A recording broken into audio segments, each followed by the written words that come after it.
ఏసునామములో నాకు ఇద్దరు మనవలు పుడుదురు గాక. దేవుడు అట్లనే ఇచ్చిండు. మంచి అల్లుడు వచ్చిండు గాక. దేవుడు మంచి అల్లుడు ఇచ్చిండు. ఏసునామములో నాకు గర్భసంచి వచ్చిన గాక అని పలికిన దేవుడు నాకు గర్భసంచి. ఏం మాట్లాడుతున్నావురా? నరాలు కట్ అయిపోయింది. రామా, ఏసునామమున గర్భసంచి వచ్చునుగాక అంటే గర్భసంచి వచ్చేసిందట. మిరాకిల్. ఎవరికి వచ్చింది? నీకేనా అమ్మా? ఏసునామములో ఫ్లైట్ ఎక్కుతుంది గాక. ఒక్క ఫ్లైట్ గురించి ప్రార్థన చేస్తే దేవుడు 4 ఫ్లైట్లు ఎక్కించాడు. ముగ్గురం కలిసి కూర్చొని ఆ శవం దగ్గర ప్రార్థన చేసినాం. ఆ చెవులు ఇట్లా నోరు పెట్టి ఏసునామములో లే ఎప్పుడైతే గట్టిగా అరిచినామో ఆమె కళ్ళు తెరవడం జరిగింది. ఎవరికైనా చూపించండి. చచ్చిపోయిన శవం దగ్గర కూర్చోనట ఏసునామమున లే అనగానే పాపం లేచి కూర్చుందట. నా తల్లే, నిన్ను నమ్మితే ఈ దేశంలో ఎవడు పని పాట చేయడు.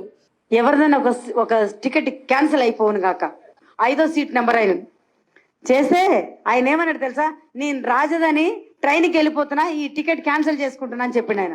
ఏమైందిరా? ఓర్దిలా ఏషాలో. తర్వాత ఏటీఎం కాడికి పోయి ప్రార్థన చేసిన. ఏసిన వాళ్ళ దీంట్లో డబ్బులు వచ్చిన కాక అని పలికిన. నా ఏటీఎంలో 270 రూపాయలు మాత్రం ఉన్నాయి. ప్రార్థన చేసినాక ఏటీఎం కార్డు పెడితే 1,64,444 రూపాయలు నా బ్యాంకులోకి వచ్చినాయి. ఎన్ని ఎన్ని ఎన్ని ఎన్ని ఎన్ని దారుణాలు సార్.